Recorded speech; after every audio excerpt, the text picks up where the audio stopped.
esteja convosco. Proclamação do Evangelho de Jesus Cristo segundo Lucas.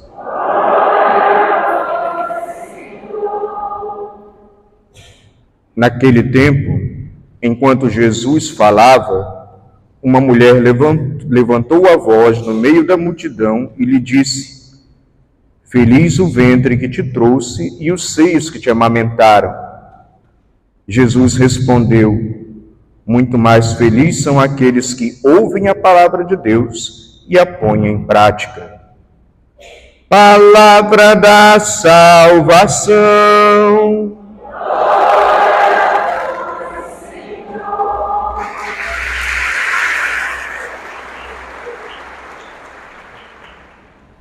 Meus irmãos, minhas irmãs, claro que neste evangelho breve que acabou de ser proclamado, que é o evangelho próprio da festa de Nossa Senhora de Fátima, ele não está de forma alguma desmerecendo a Virgem Maria. Na verdade, Maria é feliz, sim, porque foi mãe do Senhor, do Salvador, porque foi o ventre que gerou o Senhor e que foram os seios dela que amamentaram o Senhor. Claro que ela é feliz por isso, mas também ela é muito mais feliz porque ela colocou em prática a palavra de Deus. Ela, como diz o Padre Zezinho, foi a primeira cristã, modelo de vivência de fé para todos nós. E neste dia, nós lembramos, neste dia 13 de maio, a revelação particular, mas também chamada de aparição, já aprovada pela Igreja, aqueles 3 pastorinhos em Fátima. Então, essa revelação, como nós sabemos, aconteceu em 1917. A primeira aparição da Virgem Maria foi a 13 de maio, e depois ela apareceu até concluir no dia 13 de outubro, quando realizou o grande sinal do sol, quando o sol bailou, o sol aproximou-se das pessoas e o sol afastou-se. E havia uma pequena garoa, uma pequena chuva, e todo mundo estava seco. Ninguém molhou-se. Foi o sinal do sol.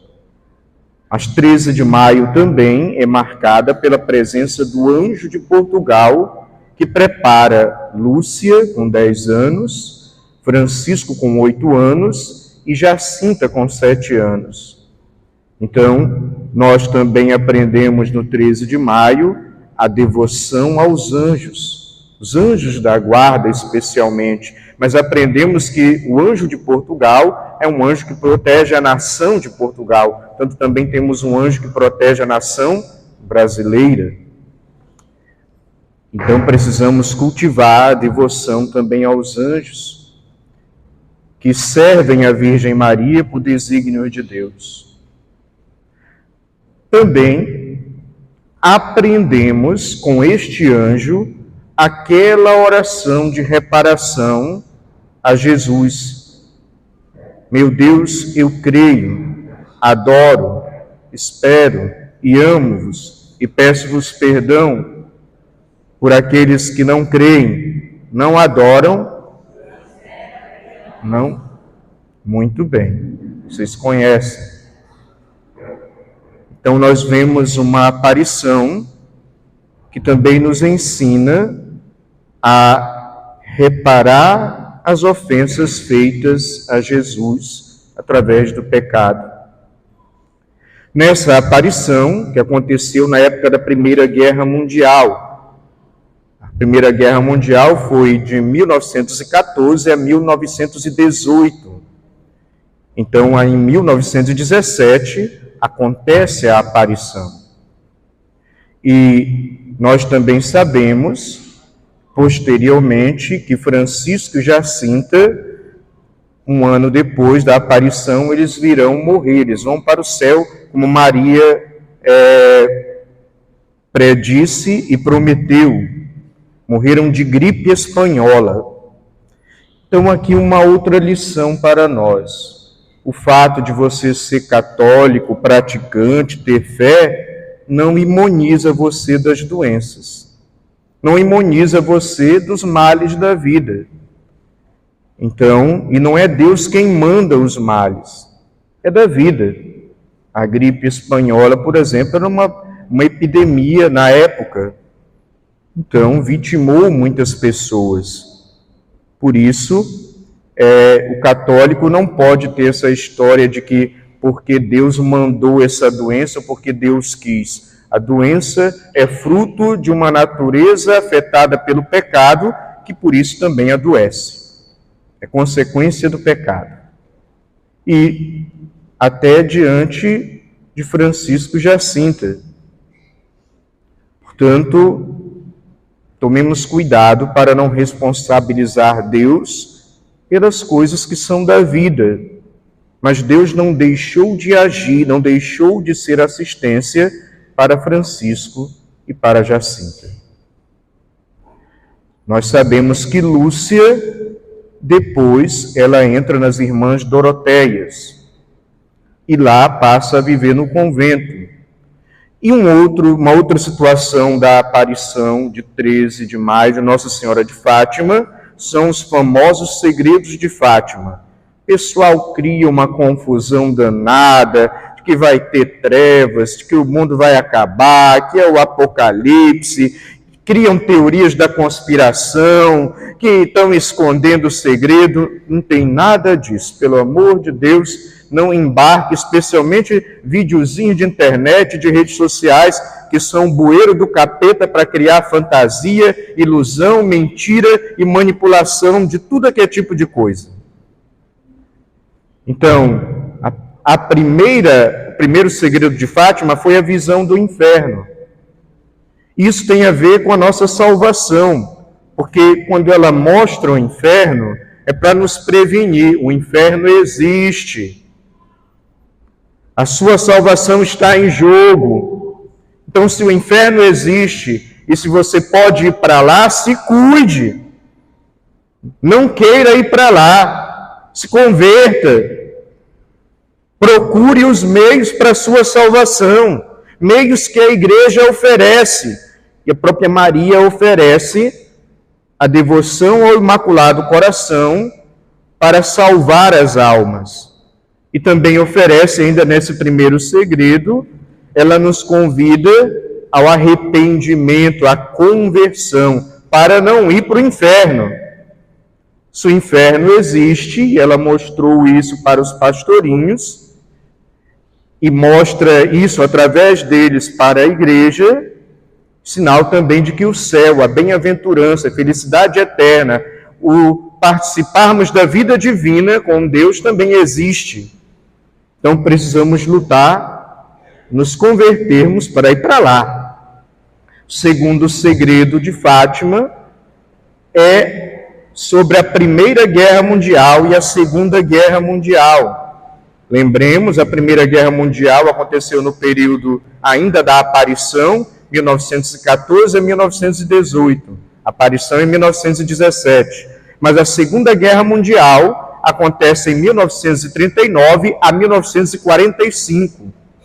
Então ela fala desta guerra, que vai ser uma espécie de consequência que a humanidade está colhendo da maldade, do fechamento para Deus nas suas vidas. Aí vem a guerra.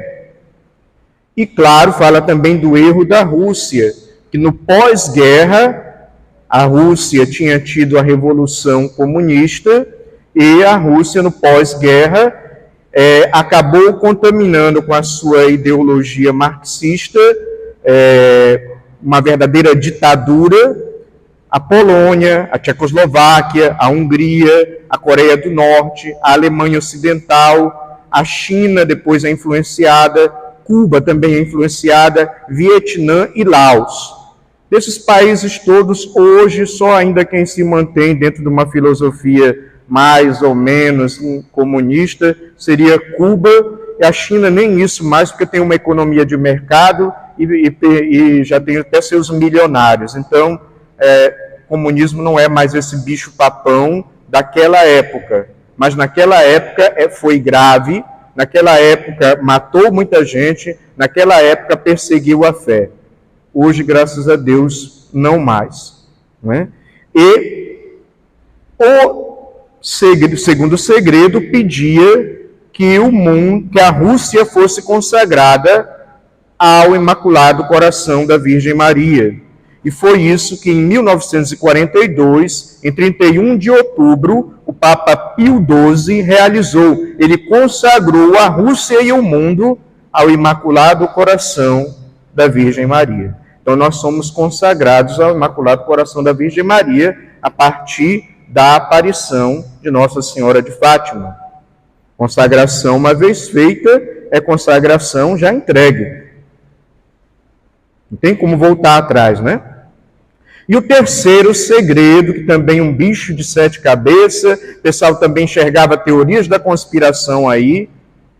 Terceiro segredo, Lúcia, que se tornou depois irmã Lúcia, por ordem da própria Virgem Maria, escreveu o terceiro segredo já no convento, em 1943. E ele não deveria ser aberto até 1960.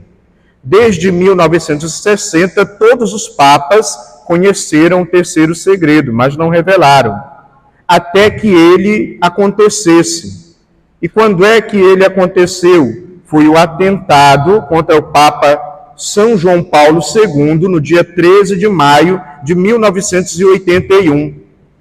Depois o Papa pega aquela visão do segredo, da descrição do terceiro segredo, e percebe que está ali o que aconteceu com ele no atentado à bala que ele sofreu em 1981, no dia 13 de maio, e que a mão de Maria desviou a bala. E ele revela depois esse segredo para acabar com toda a teoria da conspiração no ano 2000. Que também tinha toda aquela história, no ano 2000 não passará, vai acabar. Bem, nós já estamos em 2023. Então, vamos parar com essas superstições, tá certo? Então, e o mais importante dentro do terceiro segredo, o anjo que foi visualizado no terceiro segredo bradava: penitência, penitência, penitência. E o que é a penitência para nós nesse terceiro segredo, o mais atual de todos os segredos? O arrependimento. A penitência, ela é um demonstrar compromisso com Deus. Quando eu faço penitência, eu mostro: Senhor, eu quero mesmo me converter. Eu estou disposto a assumir a fé. E a penitência, ela passa por fazer renúncias, por fazer sacrifícios, por ter uma vida com disciplina, com limites. É um esforço, isso é a penitência. E exemplos de penitência, por exemplo, a esmola, mas não é dar uma esmola para alguém, é esmola como caridade, um sair de si para ser generoso com quem precisa. O jejum, que não é simplesmente você, só porque você deixou de comer, agora o jejum vai fazer você uma pessoa superpoderosa, vai expulsar o capeta. Lê do engano. Vou ter uma força mágica, pior ainda. O jejum é para o nosso autocontrole, para ter disciplina, para ter limite, para aprender a diante da ira, se controlar, e para aprender, diante de uma sexualidade desregrada, se controlar. Aliás, o próprio sacramento da confissão, chamado de penitência, é também uma maneira de manifestar o nosso arrependimento, reconhecer as nossas faltas, o desejo de trabalhar essas faltas e caminhar na graça de Deus. Então, o sacramento da confissão entra dentro desse bradar do anjo, penitência, penitência, penitência. Mas não só ele, a própria prática da oração, a vida de oração, porque também a aparição de Fátima está nos exortando a ter uma vida de oração. Oração não para você fazer negócio com Deus. Oração não para você mover a mão de Deus. Oração não para você fazer troca com Deus. Oração não para você estar dizendo para Deus o que Ele tem que fazer. Mas oração como uma comunhão com Deus. Oração como uma amizade com Deus. Oração como intimidade com Deus. Oração como colocar Deus no centro da minha vida. Oração como correspondência de amor. Oração como estar na presença. Essas devem ser as primeiras motivações para a nossa oração pessoal diária. Portanto, a penitência é um meio que nos ajuda a combater o pecado. Então não é penitência por penitência para eu me castigar e me punir. Isso é masoquismo, isso é desequilíbrio. A penitência não é também uma coisa mágica. Eu fiz penitência e agora resolveu todos os problemas. Não. A penitência também não é para apagar pecado. O que apaga pecado é o sacramento da confissão. É o próprio Jesus lá perdoando. A penitência não é para também nós nos punirmos, uma autopunição. Eu vou fazer penitência porque eu tenho que me punir pelo pecado que eu cometi. Não, que é isso? Deus não é assim. Deus não vive nesses desequilíbrios. A penitência é para nos ajudar a combater o pecado. E a penitência é para nos ajudar, combatendo o pecado, a ouvir mais a Deus.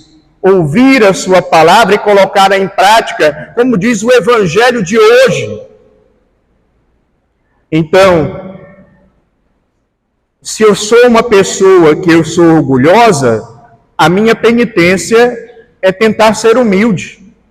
Se eu sou uma pessoa que sou apegada aos bens materiais, ao dinheiro, a minha penitência é o despreendimento, é o desapego, a partilha.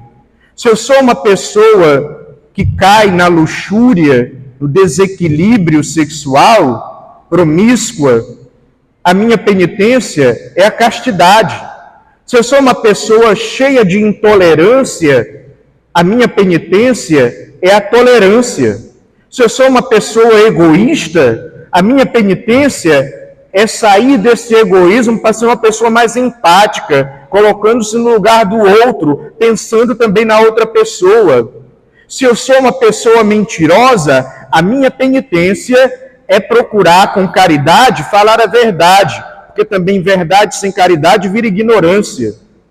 Se eu sou uma pessoa fofoqueira, a minha penitência é silenciar e aprender a falar o bem em vez de falar mal dos outros.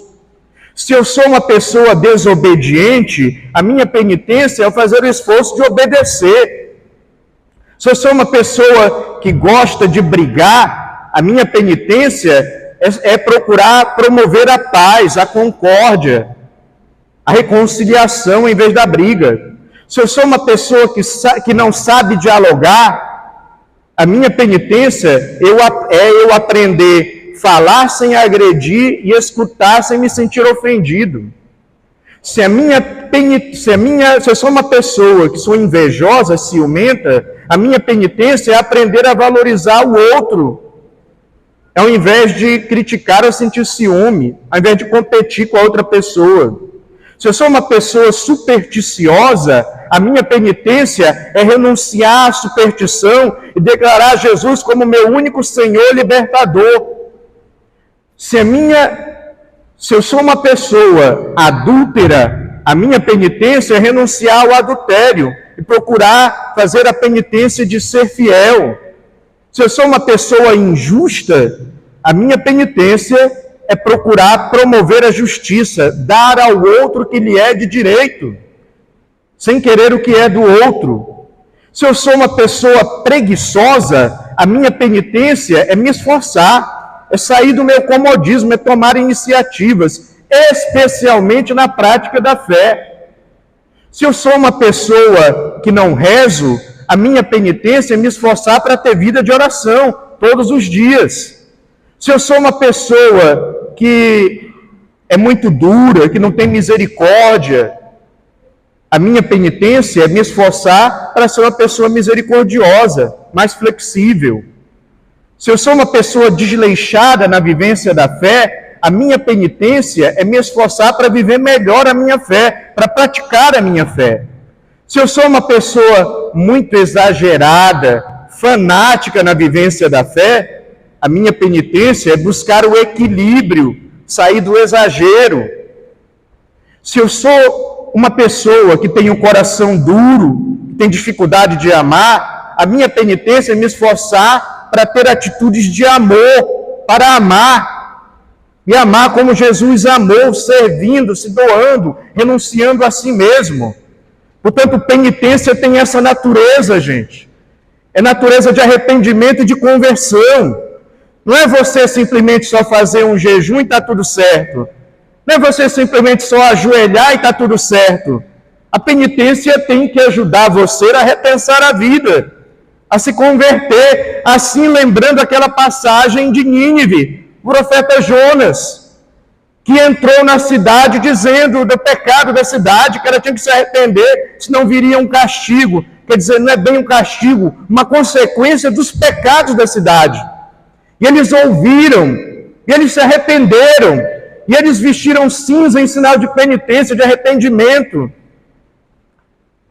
E aí, por isso, mudaram o seu proceder. Então, é essa a penitência. Não são meras práticas religiosas, mas é um caminho de conversão.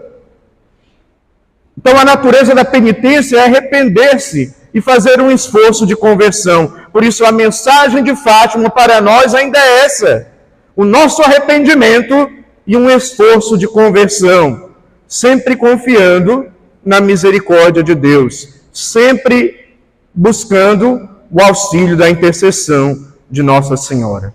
Louvado seja nosso Senhor Jesus Cristo.